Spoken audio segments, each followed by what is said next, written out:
Clap, clap, all of you people. You people on my computer that exist on there. Happy Wednesday. I'm late today. It is quite a late start today because I was out shooting today. Getting back into the groove of things. Shooting a street sweeping video. Yeah.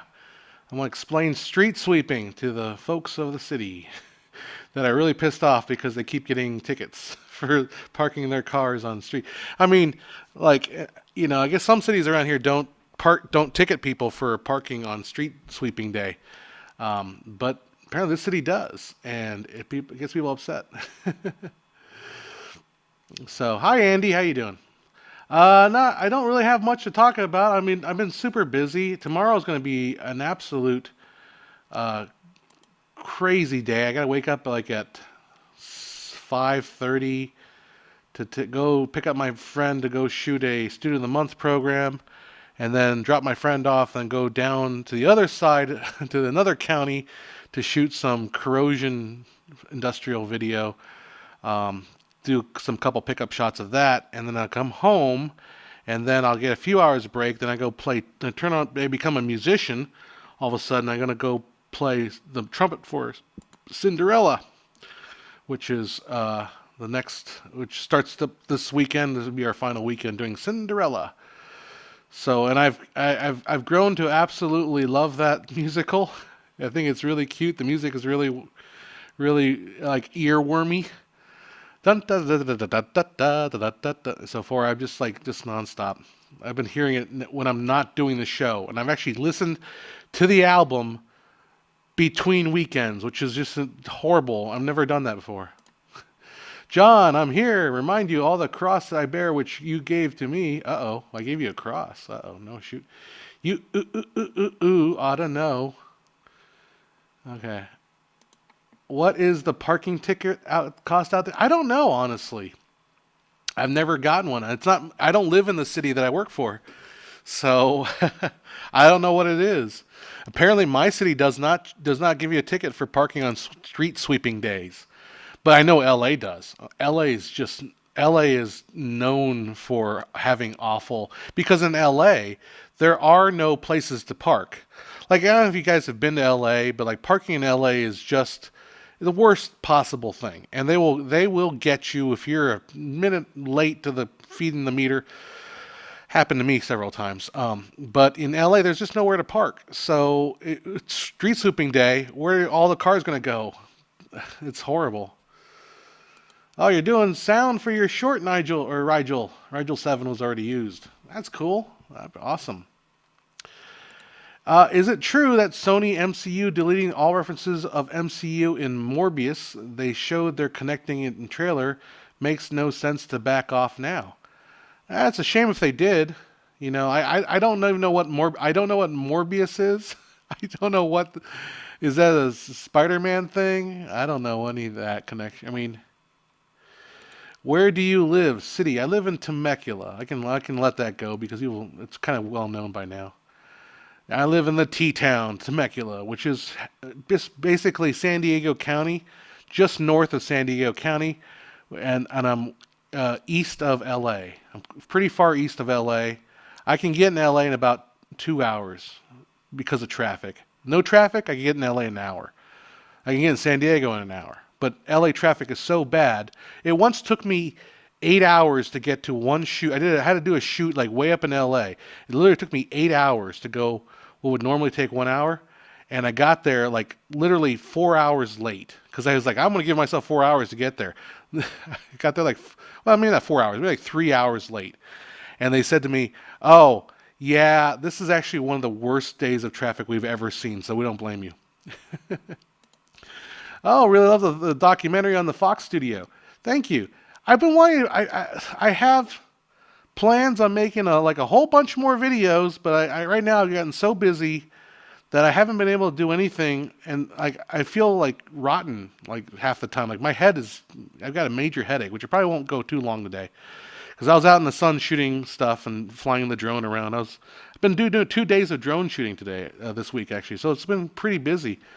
But I want to do a Fox I want to do like a tidbit because there's one story in the Fox video that I didn't get to, and I thought about it, and I'm like, oh man, I just realized I didn't get to that story.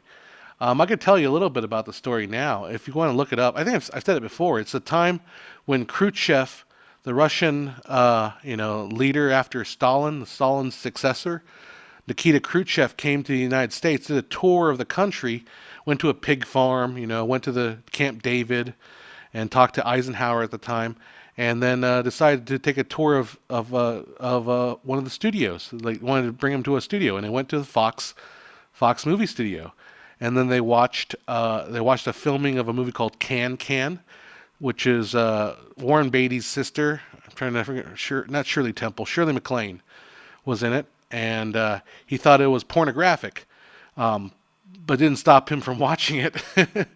And then they had a lunch in the commissar, and then what's his face, the CEO at the time, Spyros Skouras comes up and starts like railing about communism and like capitalism is so good because Spyros Skouras comes from nothing, literally comes from nothing, and built himself built himself to a CEO. He's like, where else can I do that? But in the capitalist states. And then Khrushchev gets up there and starts railing against capitalism. It's like, well, you have one chief, but we have many Soviet, people all over, and it's just bizarre. It's just weird. And then afterward, they're like, oh, okay. And then Nikita Khrushchev starts going like, well, I wanted to go to Disneyland. Well, Disneyland, but I hear from your chief security officer that I can't go to Disneyland because of security. Like, what kind of country is this? I can't go to Disneyland. He's like throwing a tantrum because he couldn't go to Disneyland.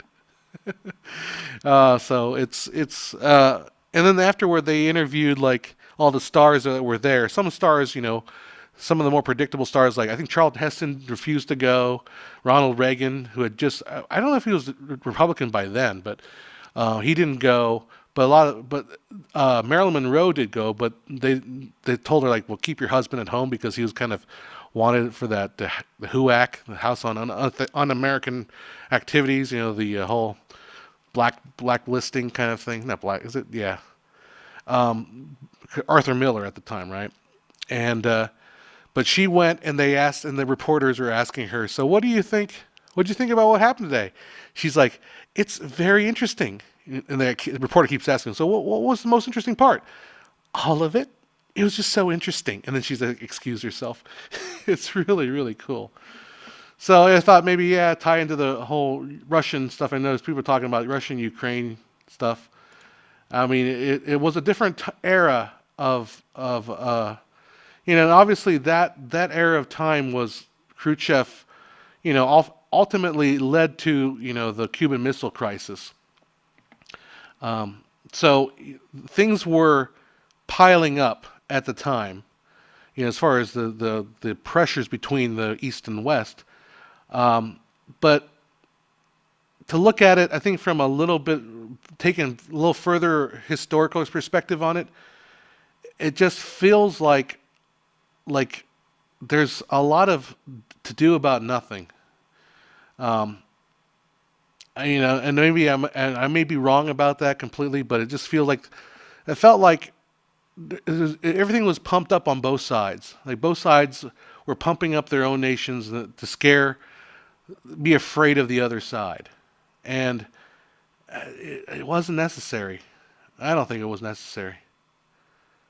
Sizzle Reel says, liking the more constructive criticism. I just haven't gotten anybody submitting anything lately. I mean, I might go back and do one that one of the ones that was submitted that I didn't get to yet, but no one's submitted anything yet. So I thought people were maybe like backed off of them, like they're afraid of what I would say about that stuff. I really hope. I mean, I think my purpose of that was not necessarily to be critical of the people's work. It's more just to like, well, here's how we would approach it if we were just, whatever we're going to do, we're just going to make this better. We're going to take the attitude, we're going to make this better, and we're just going to see what we can do to make it better. And the thing is though, like I can't really make comments on. I can make comments on some of the work that some of the work I've received, because it's amateur level-ish. Like I couldn't necessarily make the same comments about something like a little more polished, because I think the more polished it becomes harder to make those statements. You have to really like sit there and like go through it multiple times to try to figure out what either works or doesn't work, or but something's it's hard to do. What you need to do submit for constructive criticism is just send me an email. Go to filmmakeriq.com, go to contact us, and just say, like, I don't know, pick a topic, whatever. Say hi, or just contact. Just do something, and just send me a link to your video somewhere. And if I can do it, like download it, or download it in Vimeo, Facebook, YouTube, whatever. And it doesn't have to be necessarily narrative film. Like we did like Rick H here. Where is Rick? Who was our first victim. He appreciated the feedback. Yeah, it made him a better. So it doesn't have to necessarily be a narrative film, because my day job is doing like corporate industrial videos. So we can do corporate industrial stuff, and I can talk about how to make that better. There's little techniques and tricks. I guess that's why I'm feeling a little bit. So right now, okay, I'll just lay it down. I'll spill my beans, as they say in the lighthouse.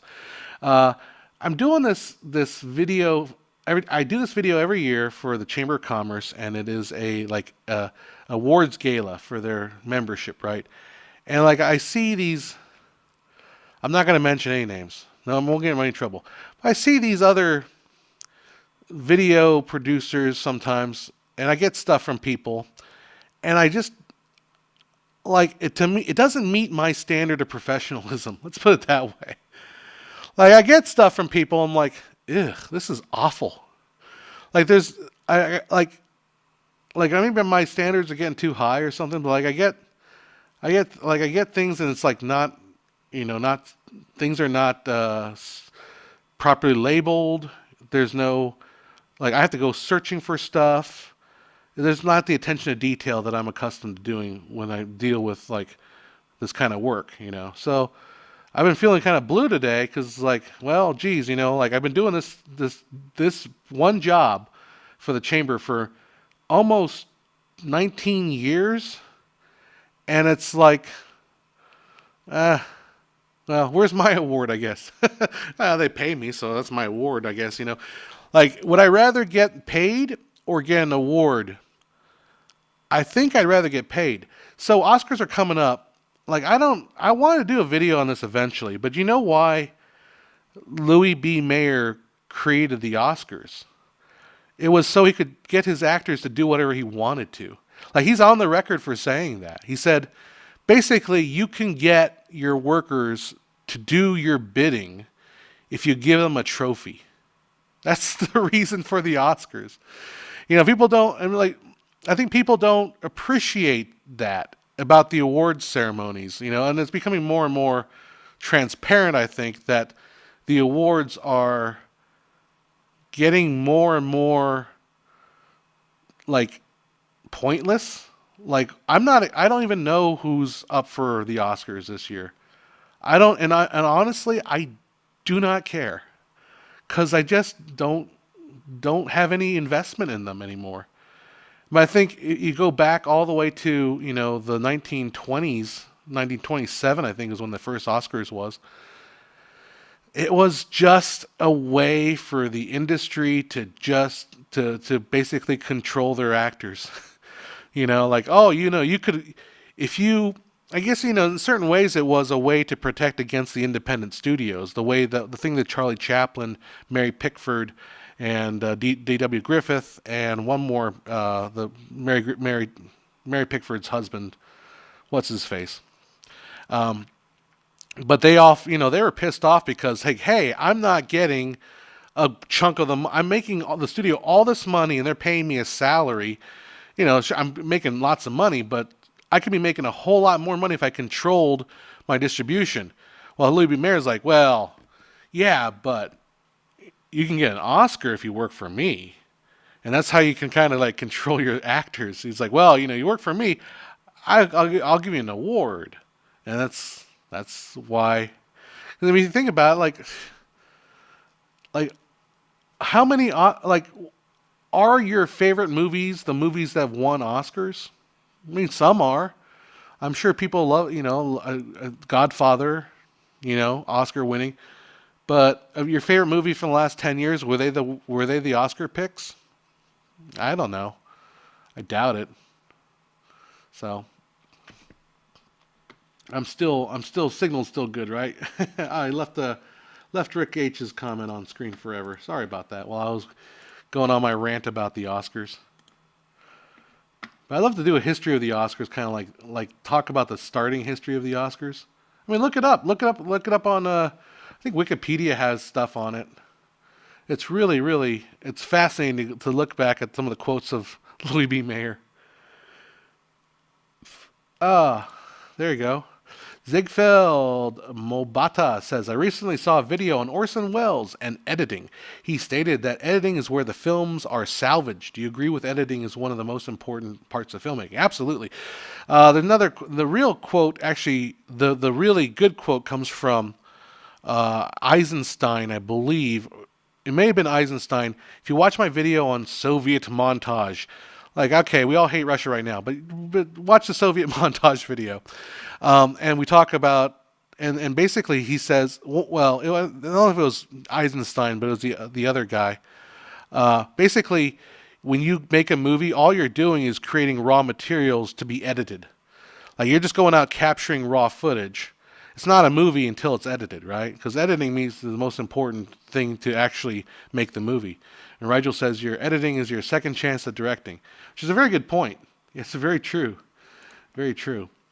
But yeah, definitely. I mean, editing makes all the difference too. Like it is absolutely, creates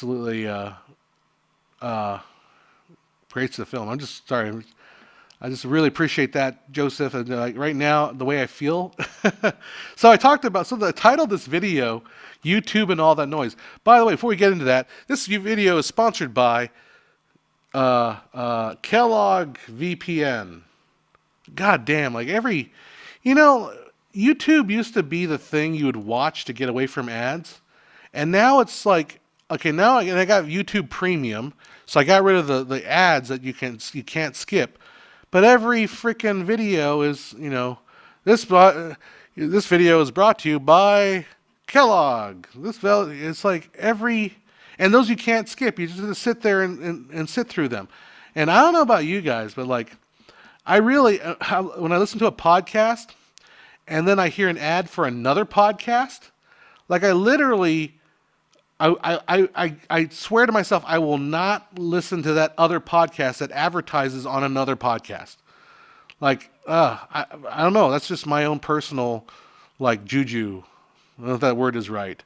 I remember I saw that on an episode of Penn and Teller's BS. I'm not gonna swear. Use the real word. Juju is something that like it's like an illogical thing that you don't understand. I don't know. But yeah. So like it just seems like I don't know. When's the last time you saw something on YouTube that you were actually moved by? Like right now, it just seems like noise.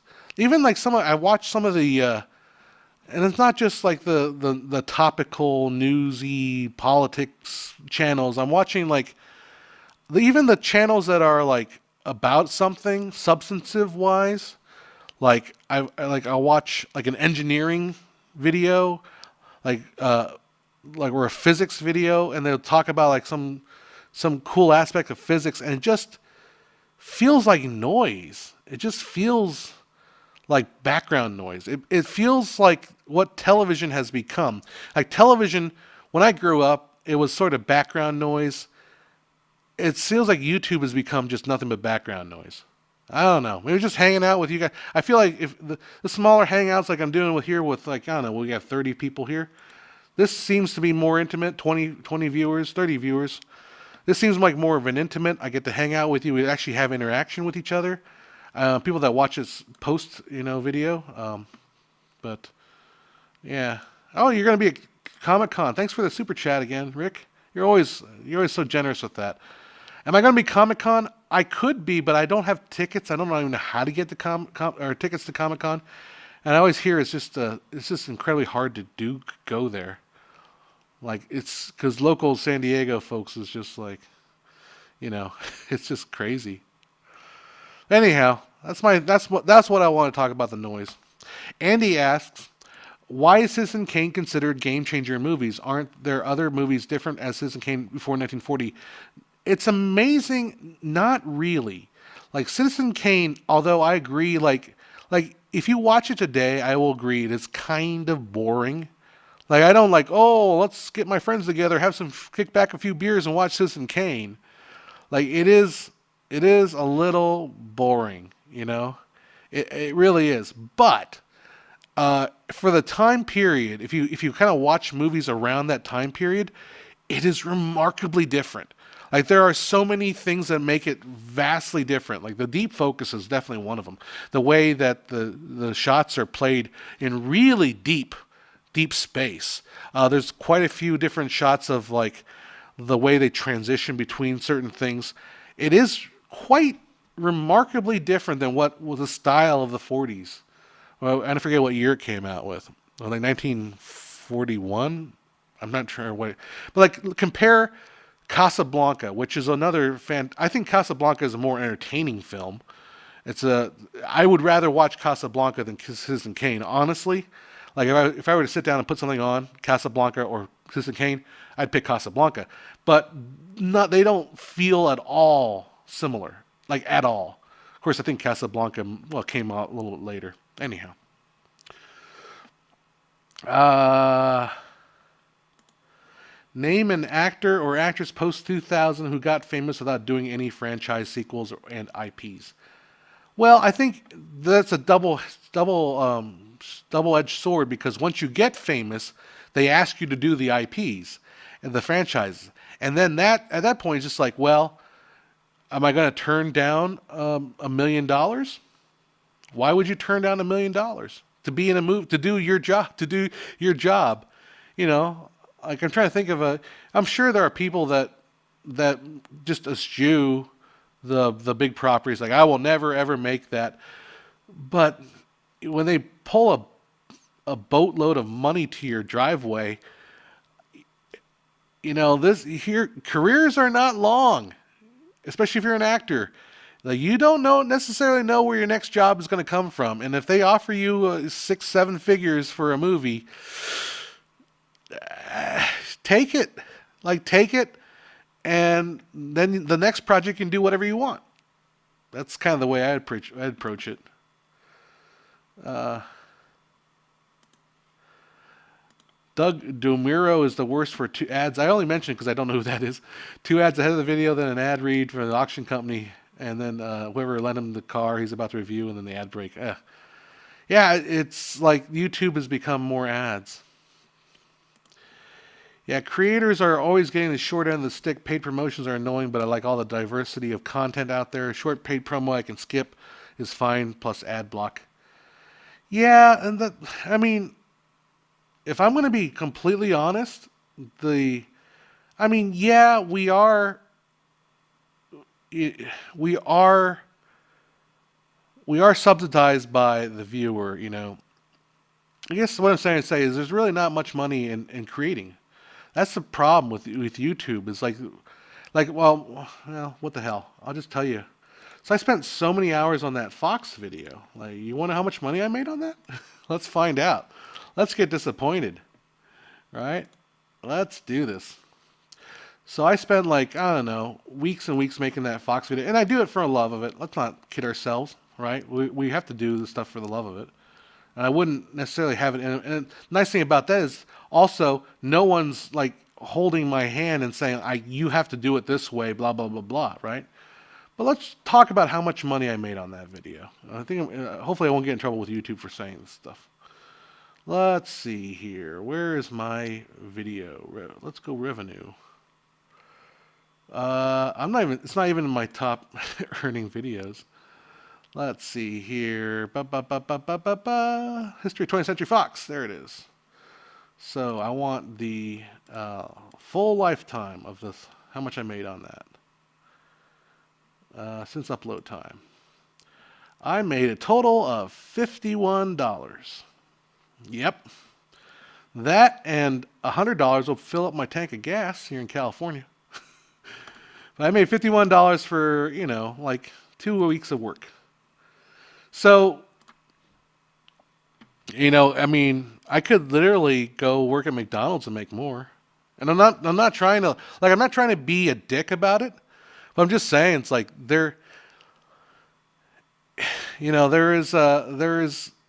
it's just not, there's not the incentive financially to make stuff.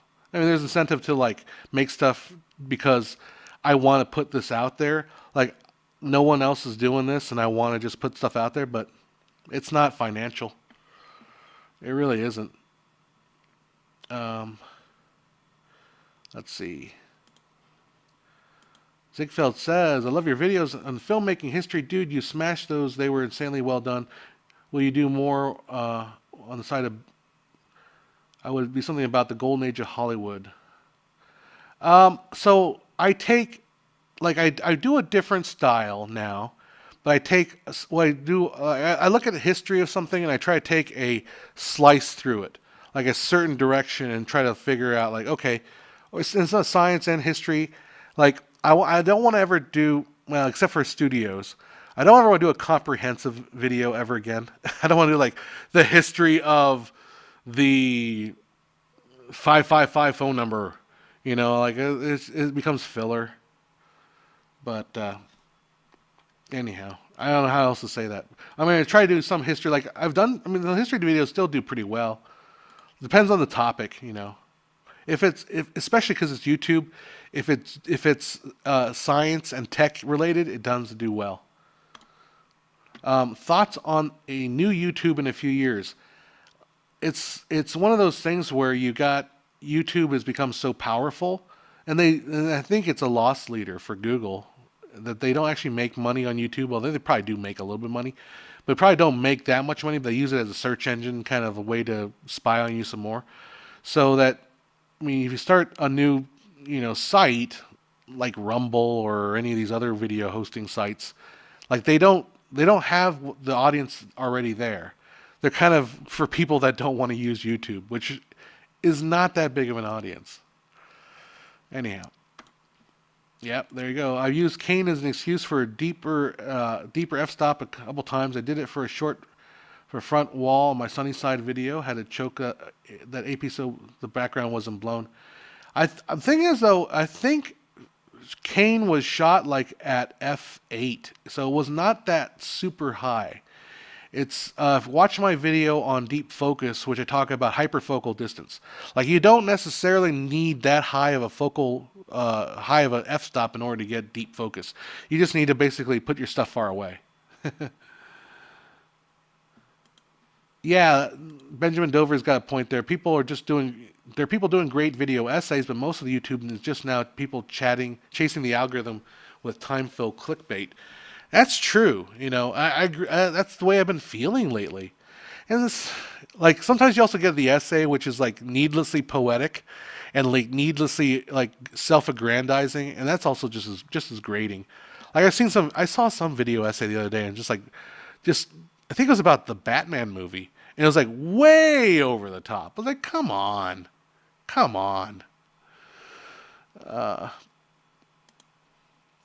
Someone says comes to a point where it's financially irresponsible to turn down a film role. That's a good quote.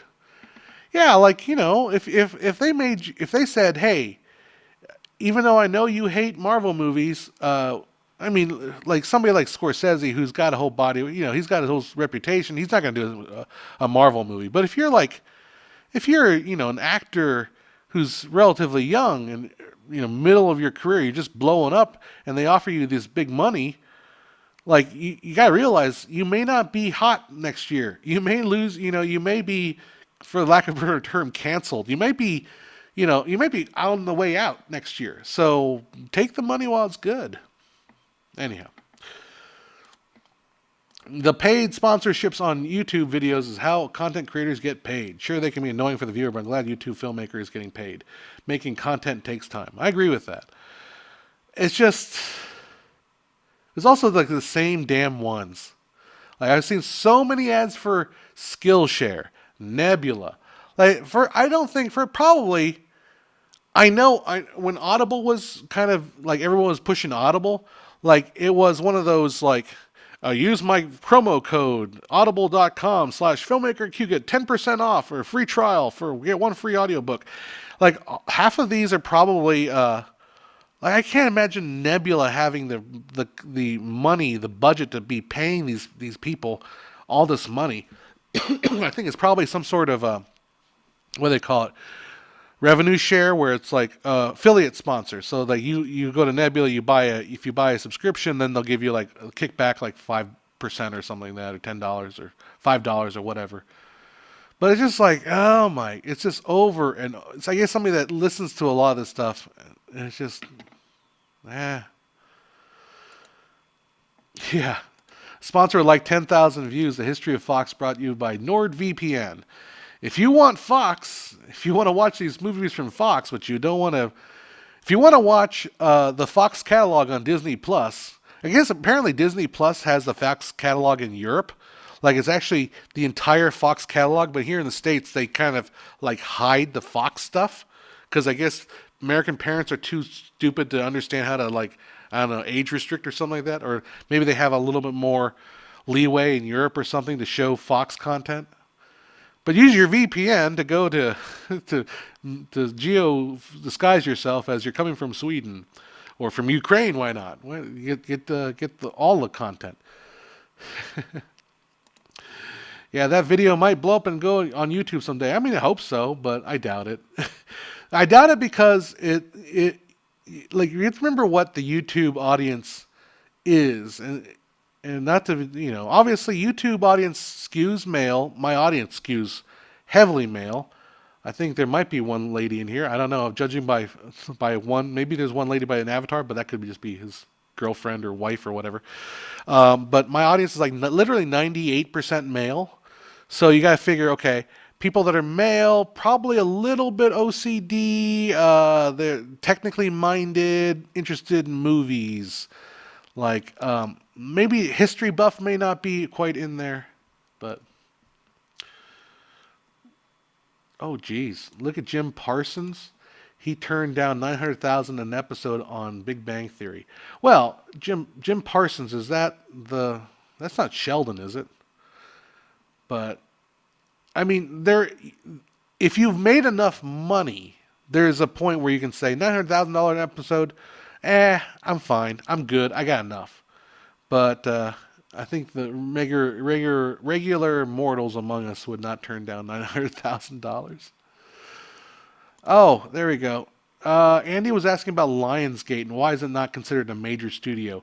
Lionsgate, I forget. Well, I mean, the big studios are usually are kind of remnants from the old Hollywood factory days, and they probably have like major distribution deals or whatnot. So Lionsgate may not have the kind of distribution deals that like MGM is pretty much dead now. Disney. Disney is obviously a major because they have like deals with everybody. But Rigel7 says, I love that Audible pushes itself as a sleep method. Really reflects well on the books on offer. I am guilty as charged. Like I use Audible to go to sleep by, and sometimes like some of the books are really are good to fall asleep by. To me, this is personal now, because my dad used to read to me before bed. Like I would fall asleep to my dad reading, so that's like one of my strongest memories. So Audible kind of fits that mold there. Andy says, I'm not criticizing actors doing franchises. Asked, is there an actor who got famous without doing a franchise? No, I'm not. I know you're not criticizing, but I think the double-edged sword is once you become famous, the franchises seek you out, or at least the franchises seek you out as you are becoming famous. So I think, and especially Marvel. I guess Marvel is really known for this, is to go after not necessarily the biggest stars because they're going to be the most expensive. Like there's Brad Pitt has been not in a Marvel movie. Leonardo DiCaprio is not in a Marvel movie. They go after like up and coming, and then maybe people that are kind of past their prime and like coming back down. This is back. I guess this is like early Kevin Feige days, right? So they were trying to go after smaller people so they wouldn't have to spend so much money. And they could also retain more control over their product. So that's probably, and again, I'm not saying, I'm not trying to say, I'm not trying to use exactly, I'm not trying to say definitives. I'm not trying to paint everything in the same brush. I'm just saying that's kind of the more of the way things go. Golson, speaking of Fox, I was sad that Michael Fassbender went Hollywood for the X-Men franchise, but I can't blame him. Yeah. Although I know why. You should be sad that Michael Fassbender made that Snowman movie. But it's become a great meme, so. Marvel picked up Alison Brie very closely when she won her Oscar. When did she, what was she playing in Marvel? I used to love Alison Brie, but not so. I mean, she's fine, but Glow was. Glow got little. You know who came out really good in Glow was Betty Gilpin. I wonder if she's going to be doing a Marvel movie. Is Betty Gilpin, or is she in anything? I don't remember. I haven't seen much since WandaVision. Honestly, I kind of lost interest in Marvel stuff. WandaVision was good, but I remember I saw an article yesterday on Reddit or something that said. They've announced that there will be no sequel to WandaVision. And I thought to myself, in what universe is that a headline of a news story? That WandaVision will not have a sequel. Really? Of course, did you see WandaVision? There's no reason why you would ever make a sequel to WandaVision. WandaVision ended the story. It's over. Spoiler alert, she was heartbroken over Vision's death, and she's dealt with it. You're going to manufacture a second season, oh, well, just kidding, she wasn't over it. She's going to go ahead and just kidnap a bunch of other people, create her own town. It's WandaVision 2. Come on. Really? Really? Really? Oh, Brie Larson is what you're saying. Brie Larson, not Alison Brie. 2 women named after cheeses. Yeah, Kat Denning, best part of WandaVision. Yes. Yeah, Kat Denning deserves better than 2 Broke Girls. I have gone on this stream many times. I have railed against that show, and Kat Dennings deserves better. She's a very lovely lady. What led to MGM applying for bankruptcy in 2010 and getting sold to Amazon in 2021? MGM would be a great studio to do next, or it might, MGM is a massive studio to talk about. There is a whole section of MGM in the golden era when it became powerful through Lowe's and all that, and then the steady decline until the 80s, where it just got it's like the Austin Powers joke. It's like the Village Bicycle. Everyone's had a ride. It just got torn to pieces, man. It got chewed up. It became hotels, the MGM now.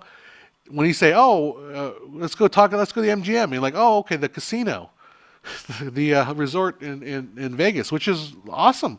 I'm going to be staying at one of the MGM properties again. I like the MGM in Las Vegas, but that's what it is now. It literally became a casino resorts kind of thing, and the catalog. I don't know if they make any movies anymore. They have their fingers in different pies, James Bond is still released through MGM, but it's not really. It's a shadow of itself, and that's why Amazon bought it, just so they could have other catalog. Which what's also weird? I was going through HBO Max, and I was looking at the titles leaving soon, and I saw some movies that these are pretty decent movies, but they're leaving.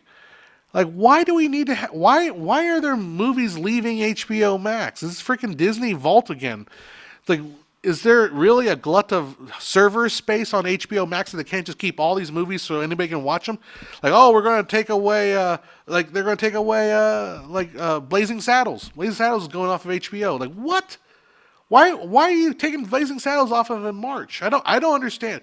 Maybe somebody can explain to me the logic behind why we have to, other than money, because I think money is probably the reason. Because they don't want to keep paying royalties. Maybe every time you leave something on streaming, you have to pay royalties for it. So we're going to stop it for a while, but it's going to go in the Disney vaults. If you guys are old enough to know that Disney vaults was the idea was they would release a VHS of Snow White for like a couple years, and then they would stop selling Snow White for like 5 years. Like you couldn't buy a new copy.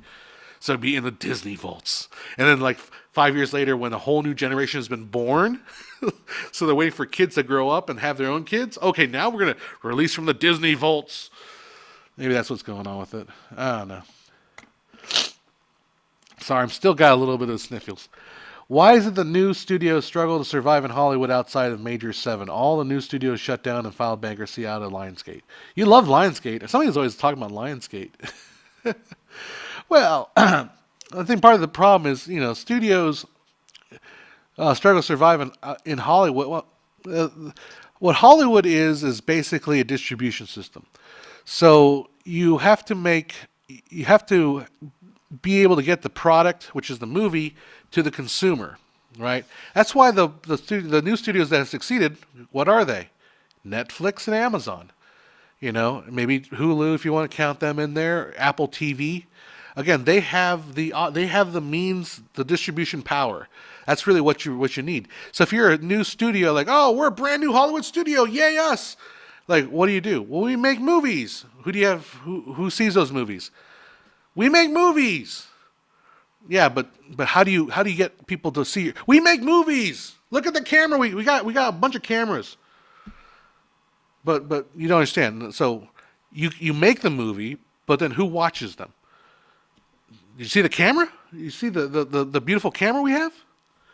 And yeah, that's my frustration, I guess, when I see people making a big fuss about, oh my gosh, we're opening a new production studio. Like, well, okay, but you got to have the eyeballs. Like that's the problem. So these big 7 or whatever, Major 7, they control the distribution. And if you can't get into that distribution game, then you will flounder and die. Not that it can't do anything. Oh, there you go. Oscar Isaac had a great career before franchises. And then he became Poe Dameron. Because that money was too good. Movies leave so that someone else can show them and pay money for the privilege. Oh, is that why movies leave streaming? Someone else can show. Oh, okay. Maybe that's to go to another streaming service. Is that what they all take turns? Take turns, just having their way with that property. Just going to town with that. Okay, never mind.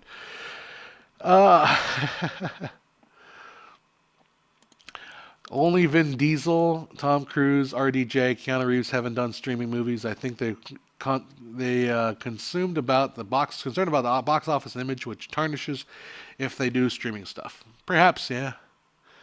I mean, if you're at that level, like, although Keanu Reeves, he did do a streaming thing. He did that. I mean, it was theater as well, but that last Bill and Ted, no one saw that in theaters, right? You watched it on whatever streaming service, right? That was not really theater thing. Have you ever tried Plex? No, I don't. I don't really know what that is. I put hard copies on my collection and some music on my server. Yeah, other than them just being a server thing. I don't really have a server. So one of the videos I'm working on, I'll show it to you right now. Give me 1 second. I'll grab my prop.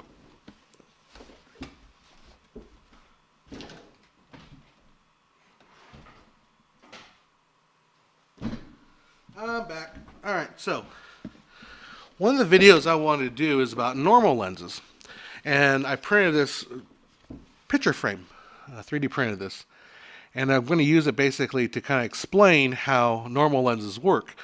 And I'll go through it more in detail in an actual video. But basically, the way you think about it is a normal lens is whatever lens gives you that image that's inside that picture hole. Whatever that is. And if you hold that really close or you hold that really far away, that determines your, you don't see the back of it, that determines the normal lens. So, and I was going to talk about this one point I made in my video on lenses about how cinematographers say that a normal lens is usually twice the focal length, the diagonal of the sensor. And that kind of like gets people like really confused, like why twice? Why twice? Well, it all has to do with how far you sit from the movie screen. And so if you actually go to the movies, like what is the viewing angle of when you sit in your row, when you sit in your movie theater, what is the viewing angle of the screen? And it turns out there's actually some specifications about this. If you go to there's the SMPTE specification, and there's a THX specification, and they're usually between 35 and 55 degrees is basically where they consider optimal viewing distance from a movie theater. I forget why we're getting on this topic, other than the fact that I'm basically I'm cleaning out my house. I'm trying to get my house in order, and I'm going to actually do it. I'm going to invest in a big TV and like a decent like theater. Well, not theater setup, but I don't want to do a projector. I want to do a television with decent sound. I want to do the whole thing. So I've been kind of going through because I had this video in mind of doing normal lenses. That's why I made a prop. And yeah, I wanted to go the whole route of actually figuring out the viewing angle that I want for my screen and how far you sit from it and all that. And yeah, something like that. I forget why I got on the topic. Other than to show off my neato little 16 by 9-ish frame there. Anyhow. Plex. That's what we're talking about, Plex. Okay, yeah. So I don't have a server yet. I may put a server together for my home. I don't know. But yeah, if I'm going to sit that close to TV, that 4K better be good looking. Better be looking good. None of that streaming, slowing down stuff. When Hollywood went full woke, I stopped watching all the modern movies, TV shows, plus streaming costs money I don't have. Yeah, I hear you. You can watch old movies, I guess. So I was watching. I'll tell the story because it's worth talking about. I was talking about how I didn't think that. I thought that West Side Stories, the new West Side Story, went woke and it kind of ruined the story. Then I watched recently Hairspray. Now Hairspray, I wouldn't necessarily consider it woke, but it is definitely it has a liberal slant to it, which I'm all for. I'm totally okay with the message of Hairspray.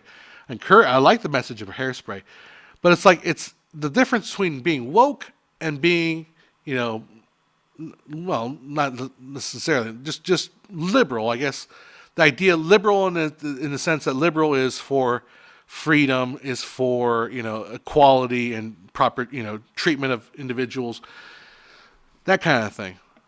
It's just interesting. So let's talk about Hairspray a little bit because I watched the live version of Hairspray. They made in 2018, so just before 1918, before the pandemic, they made a live because ABC was on a bent of making a bunch of musicals in live, right? I watched Hairspray and oh my God, that live production is amazing. Like it blew my mind. The music was so well done. The dancing was phenomenal. Like I was absolutely blown away. And then they brought in Harvey Fierstein to play the mom because he did it on I'm not misgendering her. He's playing a woman. He did it on Broadway in the original series, and they brought him, and it was fantastic. Martin Short plays her husband, and the show is amazing. And what I've noticed I noticed it right away. It is in broadcast frame rate. So it might be a really good candidate if you wanted to compare. And although I feel like I talk about this enough, and I feel like I probably need to move on to another topic. But if you wanted to compare frame rates, compare Hairspray the movie, which I didn't really care for because I thought John Travolta did a terrible job as the mom, and Hairspray the live show. Now, obviously, the live show has a lot of things they can't do because it's live. So they can't necessarily, have perfect lighting. Oftentimes you see the camera operator's shadow. But the live show makes you like, holy crap, they're doing these dances live. And you get that sense of a live production. Versus, a 24 frames per second film version. I can't say that. Well, I won't say that the live version is bad because of the frame rate, because it isn't. It's the frame rate contributes to the energy and the liveness of it. but it's not cinematic. You are watching a stage production, and it feels like a stage production, and it's awesome. It's absolutely awesome.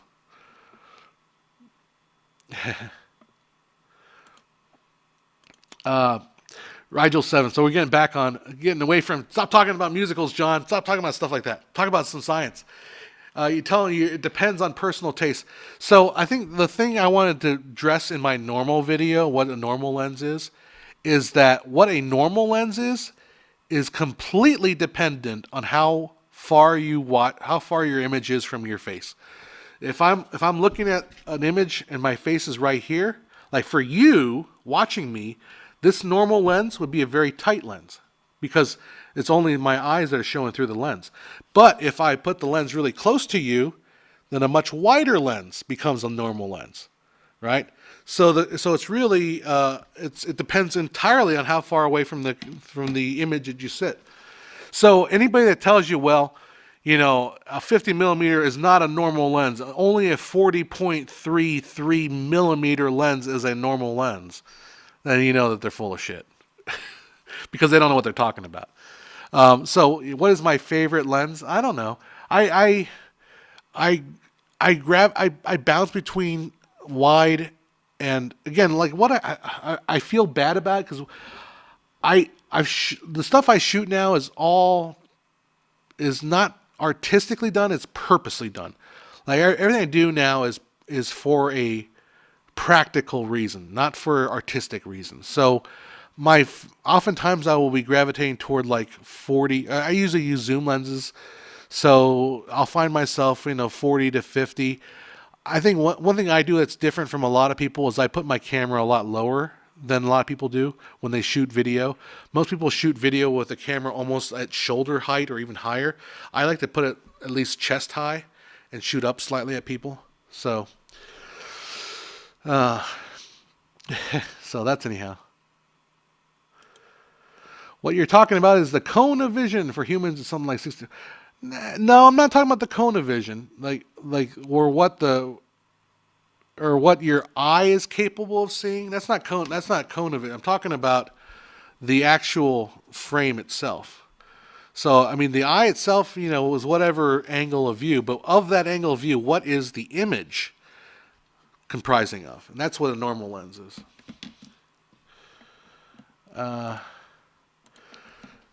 Oof Good says, speaking of frame rates, Douglas Trumbull swears high frame rate is better than 24, but he says the problem is related to displays doing high FPS but have multi-frames for 24. Douglas Trumbull, God rest him, peace to be him, but he's an absolute crank when it comes to frame rate. He has, do not listen to anything he says. I'm sorry. I'm sorry to be as harsh as I am right there, but he has no effing clue what he's talking about. He literally does. He does not. He is the worst person to talk about frame rate. He's completely wrong on half of the shit that he says. Sorry, sorry, not sorry. I mean, who are you to pick on Douglas Trumbull? Who are you, some fat dude sitting in his office? Yeah, I get it. I'm not nearly as accomplished as Douglas Trumbull. No, there's no kidding about that. But I think in terms of frame rate, I have vastly better knowledge than Douglas Trumbull. Although as far as making cool miniatures in the 60s, he's king of the hill there. I'll give him that. Watch that. That will be the clip that gets me canceled right there. I was just about to ask what angle you shoot at too. Always slightly up. How slight are we talking? I generally like to shoot. Well, I will shoot. Like I said, when I do an interview or talking shot, if I'm talking to somebody, if the person is standing, I will generally shoot slightly below the chest level because I hate ever looking down on somebody when I'm shooting. I always want to look slightly up at them. That way, kind of put the horizon just a little bit below the shot. Depends on obviously on the angle and all that. Like today, street sweeping shot. I will often shoot from the ground. When I saw, well, I mean street sweeping, right? It's you could shoot street sweeping looking straight down at it. But I like to get down to the ground and just see the brushes, go across the screen to get a little more ground level view. So, That's my opinion. I tend to approach the world kind of like more from a child's perspective. That's probably why. Which is why I'm so juvenile in the way I think. Oh my God, it's 8:10 already. Jeez. Okay, I should get going pretty soon. But we'll talk. We'll hang out for a little bit. Why did Lionsgate? You just love Lionsgate, Andy. Like you can't. They live rent free in your head. Why Lionsgate? Yeah, I like it. Studio sold Knives Out to Netflix as Lionsgate has a few franchises and no billion-dollar movies. They need franchises to survive, or are they leaving Hollywood? I don't know, man. I mean, I think they sold Knives Out to Netflix. Is it? Who else are you going to sell it to? I mean, you can sell it to anybody you want. Maybe Netflix gave them the most money for it. Yeah, I don't know. There we go. Curved screens, 3D, high FPS. What's the worst gimmick? Probably high FPS because it's absolutely the most disastrous of them all. Like, how many curved screen movies are there? There are quite a few curved screen movies, and then IMAX is a curved screen. 3D, like yeah, there's still lots of 3D movies being made. Smell-o-vision, okay, maybe like one movie was made Smell-o-vision before they realized it's stupid. High FPS, yeah, there's like everyone talks about The Hobbit. Like, okay, The Hobbit. Let's just count that as one movie because it really was just one. And then Ang Lee makes a couple of them that flopped. So, yeah, I think frame rate's probably the worst. How would the true lens theory apply to anamorphic? Would it? Yeah, I don't know what true lens theory. I'm talking about normal lenses, but basically anamorphic is the same idea. Remember, anamorphic is just a wider lens. So your width is wider. The thing with anamorphic, you watch my video on anamorphic, it's really, I think that's the key to understanding it, is that your focal length on your width is shorter than it is on your height. So just remember that. So ultimately, when you pull it back out, that's the angle. I don't know how, I maybe not explain that properly, but death of romantic movies at the box office. Why are they relegated to only streaming? Last successful romantic movie was Crazy Rich. I was going to mention Crazy Rich Asians. I don't know. Maybe because there just hasn't been a whole. Maybe it just became politically incorrect to have romantic movies anymore. I'm sure they'll make a comeback someday. Yeah, it's after midnight. We're gonna let it all hang out. Nice. All right. I'm a little late to the Marvel train. I feel like they totally missed the mark on Endgame, considering Tony had the glove that could literally do anything. He could have fixed Thanos' problem. That's true. Which studio owns Titanic's rights? I believe they're shared between Paramount and Fox. So I'm not sure which one is Paramount or Fox that owns it. They probably have joint rights to it. Oh, Smell-o-vision was used for John Walter's polyester. Well, there's a couple of movies they used it for. Freakazoid's Scream-o-vision. Scream. Odorama. It was Odorama, not Smell-o-vision. Okay, I don't know the difference. There actually is I think there's a Smell-o-vision where that they spray shit into the theater, and then there's Odorama. Is that where you just scratch and sniff? You like scratch them and smell it? I don't know. Buzzers on Seats and Tingler. There you go. You guys remember that movie Matinee with John Goodman? That was a fun movie. I watched it recently. I'm like, not as good as I remembered, but it's still entertaining. That's the other movie I watched. I watched a couple nights ago. I was like, I'm not feeling good. I want to put on something, a classic. And I watched one of the movies that I watched as a kid, like just over and over. The Time Machine. Oh man, that movie is as blunt as I remember it. Like it was pretty. It wasn't very. It's not a very. How should I say this? It's not a very elegant movie. I mean, as far as like, not a very subtle movie. It beats you over the head with its messages. But I liked it. It was fun. It's fun watching that. I think that was one of the movies that was going to go away. That's why I watched it. Whatever happened to my friend? He lives like a half an hour away, and his car is a gas guzzler. So he only tries to cut down here whenever we're going to try to do like a game night with him and do like game streams with him. Yeah, Joe's his name. Yeah, he's like my best friend still. We talk. We just talked literally before I got on this thing. But yeah, he'll eventually get back down when we do some stuff. We'll probably do another separate thing where we do like a 2-person hangout with you guys. Andy's got more questions.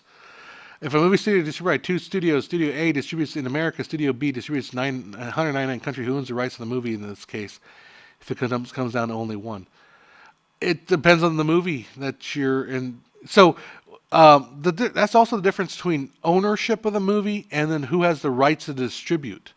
So again, maybe company B owns the movie, but they sold the right to distribute to company A, or vice versa. So it depends on exactly what each production does. All right. If they did fix the problem, they could literally reboot the series as they see fit, which the comic books constantly do anyway. Yeah, but can the public stomach a reboot of the entire Marvel universe? I don't think they could. Like, I think it's a good way to like literally end Marvel is to say, well, none of that mattered. And you're like, okay. Well, I invested watching 23 movies for nothing. Let's reboot it. I think that's going to be good. Why did I lose interest in Marvel? I lost it too early, but Loki brought me back. I think it was like Endgame to me was like a great ending for the show. WandaVision was good because it dealt with some of the fallout of Endgame. But then Captain Winter Soldier, like I had no interest in that.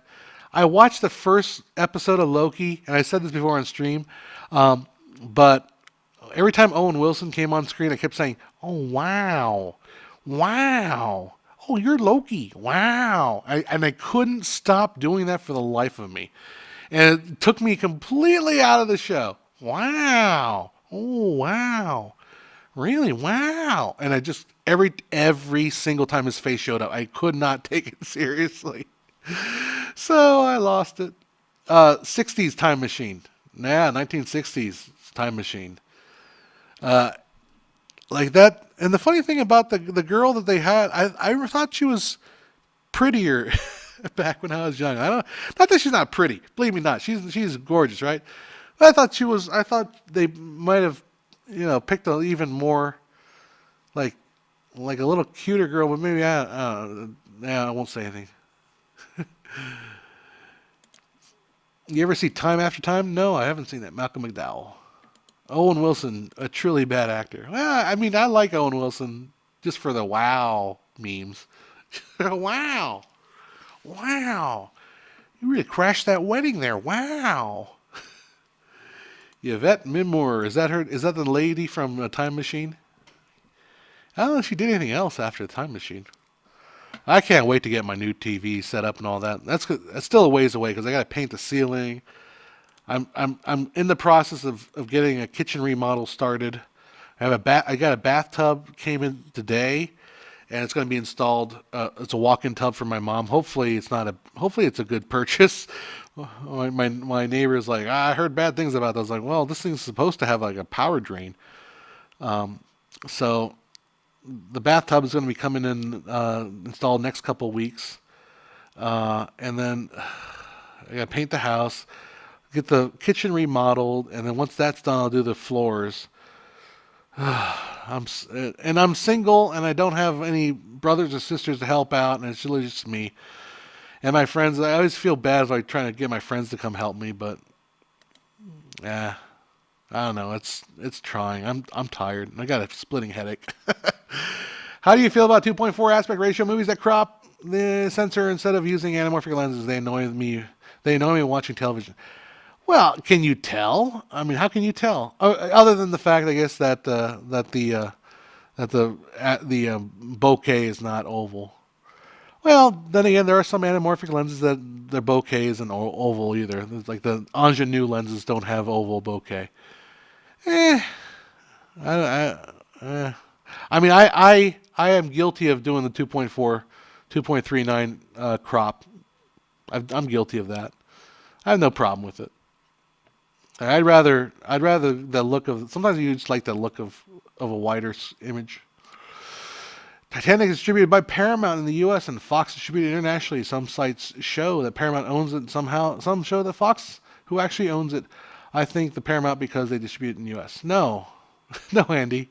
They both own it. Well, because if you watch the Fox video, the Titanic was funded mainly by Fox. Like Paramount was only capped at like $60 million, and Fox ended up putting like $200 million in it. So I think they own. I think they have a bigger chunk of the pie. Time After Time is great. It's about H.G. Wells following Jack the Ripper through. Oh, that's kind of cool. Ends up tracking 1970 San Francisco. Spoiler alert. No, cool. Time After Time. Okay, I'll try to see if I can find that. I don't have siblings. I have 7 siblings. They're all step siblings at me, so I don't feel connected to them. Oh, that sucks. Well, at least there's people in your life, right? Like I have 4 half brothers and sisters. 2 of them have passed because I was a second marriage baby. So, but they're significantly older than I am. And they live on the other side of the country, so I don't really know them very well. But yeah, it's just me, and I feel like I'm a little bit of a loner, essentially. I mean, I'm literally here by myself. So, anyhow. And he continues on with his talk about Fox. Surprisingly, Fox owns Avatar and Titanic, 2 highest grossing movies, and is no more. Why did they leave Hollywood? Why only Fox? Why did they leave? You gotta watch my Fox video, Andy. I'll explain all of that. I explain all of that and more in my history of 20th Century Fox. Why only Fox? We're your friends. That's damn true. Yes, you guys are. You guys are my friends. We're hanging out, having a good old time before I have to go home and go to bed. Go home, make some dinner, go to bed because I got to wake up at the crack of dawn tomorrow, before crack of dawn. All right. Well, 8:22. I just want to hang out with you guys for a little bit. Yeah, and on that note, I was watching Lord of the Rings, and they were talking at scenes with camera sweeping over Maria the Minas Trith, and thinking, as much as I love miniatures, why not just do CGI for those instances? Maybe CGI wasn't that good, Lord of the Rings, yet. It might not have been. Yeah, you watch that video. You might like it. You might, Andy. It might help fill in some details there. All right, and on that note, I will be leaving, so I go home and make myself some dinner. I might just go get something. Yeah, I think I'm going to go get something. I have a free coupon for some chicken fingers, so I'm going to. That's what happens when you work for the city and you do grand openings. They give you coupons and stuff when you go to these grand openings. Like, oh, here's a free box combo at Raising Cane's. If you guys know what Raising Cane's is, it's a pretty good little chicken finger place. Anyhow, so this video is brought to you by Raising Cane's. Raising Cane's Chicken Fingers. It's that Southern fried cooking. Started in Las Vegas, I believe. It's Las Vegas franchise. Come out to the Western states, but make sure you go to Raising Cane's. Also brought to you by NordVPN, one of the VPNs. Who cares? And brought to you by the letter R, the letter C for canceled, as I will be very shortly for talking smack about David Trumbull. All right, guys, that's enough out of me. Hopefully we'll try to catch you guys next week. We'll come back, and hopefully I can get some more videos. But right now I've been super, super busy. But hang in there. We will be talking to you guys next week. All right, guys. See you later. Fade to black.